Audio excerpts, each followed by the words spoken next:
திருச்சி மாவட்டம் முசிறி நெடுஞ்சாலைத்துறை சார்பில் பாதுகாப்பு மாதம் கொண்டாடப்பட்டது. இதனை முன்னிட்டு இன்று சாலை பாதுகாப்பு விழிப்புணர்வு பேரணி நடைபெற்றது. பேரணியை முசிறி கோட்டாட்சியர் அமுததேவசேனா கொடியசைத்து துவக்கி வைத்தார். முசிறி கோட்ட உதவி செயற்பொறியாளர் பிரபாகர் முன்னிலை வகித்தார். பேரணியில் பள்ளி மாணவ மாணவிகள் சாலை பாதுகாப்பு குறித்த விழிப்புணர்வு பதாகைகள் ஏந்தியும் துண்டு பிரசுரங்களை பொதுமக்களிடம் வழங்கியும் சென்றனர்.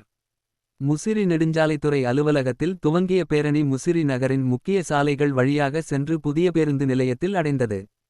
பேரணியில் வருவாய்த்துறை ஊழியர்கள், நெடுஞ்சாலை துறை அலுவலர்கள், பள்ளி மாணவ மாணவிகள் திரளாக கலந்து கொண்டு பொதுமக்களிடையே சாலை பாதுகாப்பு விழிப்புணர்வு ஏற்படுத்தினர்.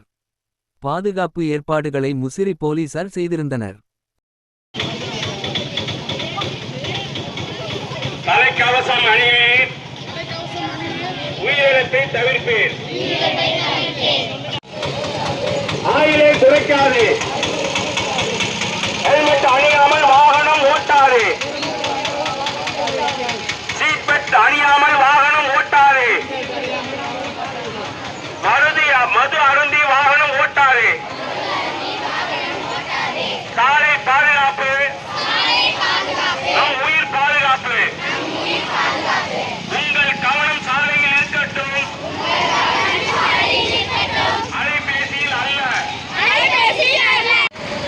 காலமெல்லாம் வாழ்வோம், இடைவெளி காப்போம், இடைவெளி காப்போம், காலமெல்லாம் இடைவெளி காப்போம், இன்னல்களை தவிர்ப்போம்.